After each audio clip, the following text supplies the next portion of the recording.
Si chiamano asili nel bosco e sono le nuove realtà educative che propongono alle famiglie e ai bambini una serie di attività a contatto con la natura e con la ruralità.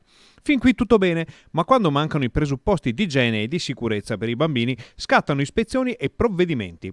Il sindaco di Pianezze, paese di 2000 anime alle pendici dell'altopiano dei 7 comuni, ha deciso di sospendere l'attività di un asilo rurale dopo aver visto la relazione dei NAS. E per problemi di sicurezza e problemi minimi di igiene pubblica, di igiene personale dei bambini, ho firmato l'ordinanza di sospensione delle attività fino a che la struttura non venga rimessa in situazioni ottimali di sicurezza e di decoro per questi bambini.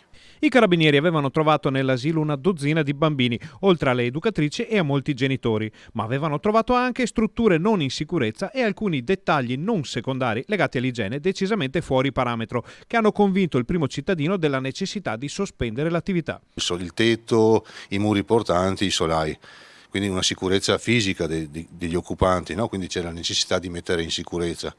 Poi invece tutto quello che riguarda il giardino, chiamiamolo così, dove c'era l'attività e dove c'erano animali da cortile insieme con i bambini, che poi giravano anche nella greppia dove c'era il cibo, insomma una serie di situazioni che non avevano il bagno, i bambini non avevano un bagno, che tutto ben dettagliato dal verbale dei NAS che ci hanno indotto a firmare questa ordinanza. Quella degli asili nel bosco è più di una moda, dato che coinvolge un gran numero di strutture e sembra poter attirare un numero ancora maggiore di famiglie, ma i rischi sono sempre dietro l'angolo. Sono proposte alternative, vanno molto di moda nei paesi nordici.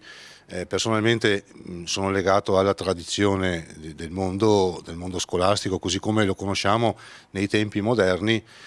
Sono cose interessanti che pedagogicamente possono dare il loro riscontro positivo.